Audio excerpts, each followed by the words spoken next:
Question number 12, ऊपर के चित्र के संदर्भ में बताइए कि निम्नलिखित कथन सत्य है या असत्य। तो देखिए ऊपर के चित्र के संदर्भ में, यानी ऊपर का चित्र क्या ये वाला दिया हुआ है, देखिए ऊपर में, ठीक है। इस चित्र को देख करके बताना है कि ये सब कथन जो है, देखिए पहला, दूसरा, तीसरा, चौथा, पांचवा, छठा, ये सब कथन क्या है, सत्य है या असत्य।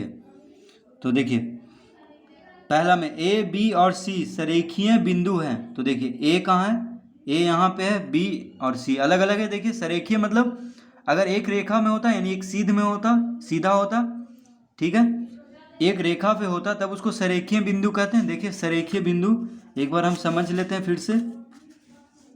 तो देखिए संरेखता की परिभाषा, एक सरल रेखा ए बी लीजिए, इस पर कोई बिंदु सी लीजिए, इस प्रकार हम पाते हैं कि बिंदु ए बी सी एक ही रेखा ए बी पर स्थित है।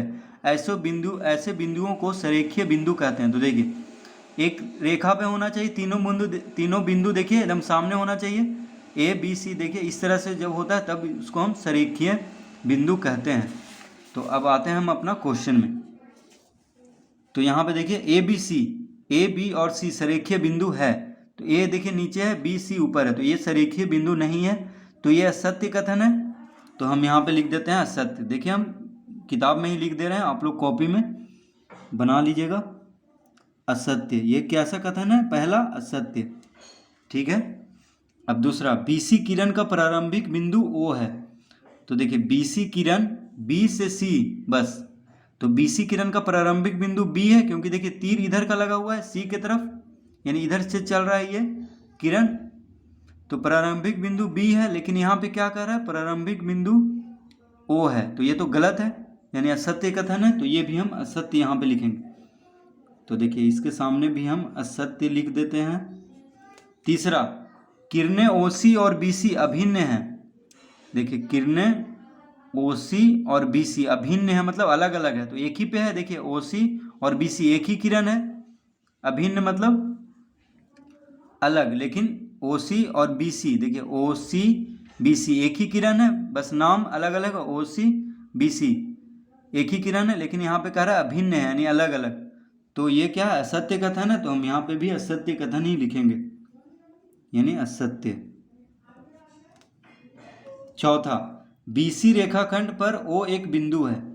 बीसी रेखाखंड पर ओ एक बिंदु है, तो गलत है। देखिए बीसी रेखाखंड पर ओ बिंदु कहाँ है, देखिए ओ बिंदु तो यहाँ पे है, बीसी रेखा पर तो नहीं है, बी से सी यहाँ तक है बस। रेखाखंड मतलब बी से सी, यानी इतना दूरी बस इसका फिक्स है, इसका दूरी को हम नाप सकते हैं, ठीक है, यानी निश्चित दूरी है बीसी का, तो इसको रेखाखंड कहते हैं। देखिए रेखाखंड का परिभाषा एक बार देख लेते हैं। एक रेखाखंड की लंबाई निश्चित होती है, ठीक है।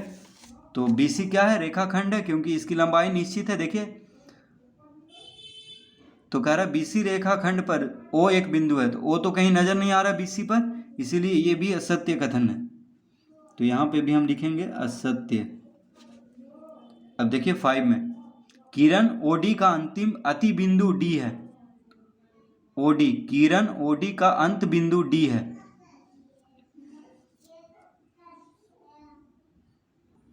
तो देखिए किरण ओडी, ओ डी, ये है ओडी, इसका अंत बिंदु डी, तो डी अंत, किरण का कभी अंत बिंदु नहीं होगा, क्योंकि किरण देखिए तीर लगा हुआ है, तो ये बढ़ता चला जाएगा, ठीक है। इसका कोई निश्चित दूरी नहीं होता है, अंत बिंदु कभी होगा ही नहीं, ये अनंत दूरी तक चलता जाएगा किरण। देखिए सूरज से जो प्रकाश निकलता है उसका कोई अंत बिंदु नहीं आता, वो अनंत दूरी तक उसका किरण चलता जाता है। उसी तरह किरण ओडी का अंत बिंदु डी नहीं होगा, क्योंकि किरण का कभी उसका अंत बिंदु होगा ही नहीं, अनंत दूरी तक वो चलता जाएगा। तो इसीलिए ये भी कथन क्या है, असत्य। अब देखिए 6, किरण ओसी का प्रारंभिक बिंदु ओ है। देखिए किरण ओसी, ओ सी का प्रारंभिक बिंदु, यानी ओ से शुरू हो रहा है किरण, ओ से निकल रहा है, और सी ओ सी का प्रारंभिक बिंदु, तो सभी किरण का प्रारंभिक बिंदु यहाँ पे ओ ही है। देखिए ओ सी, तो ओ सी का प्रारंभिक बिंदु ओ है, क्योंकि तीर का निशान इधर से लगा हुआ है, देखिए यहाँ पे, तो इधर का किरण बढ़ रहा है, इधर से ऐसे बढ़ रहा है किरण, तो प्रारंभिक बिंदु तो ओ, ये सत्य कथन है, तो हम यहाँ पे लिखेंगे सत्य, क्योंकि ये कथन क्या है, सत्य है। प्रारंभिक बिंदु ओसी का किरणोसी का प्रारंभिक बिंदु O है, ये सत्य है। ठीक है, तो क्वेश्चन नंबर 12 देखिए हम इस तरह से हल कर लेंगे। बस इसका असत्य और सत्य लिखना है ऊपर का चित्र को देख करके।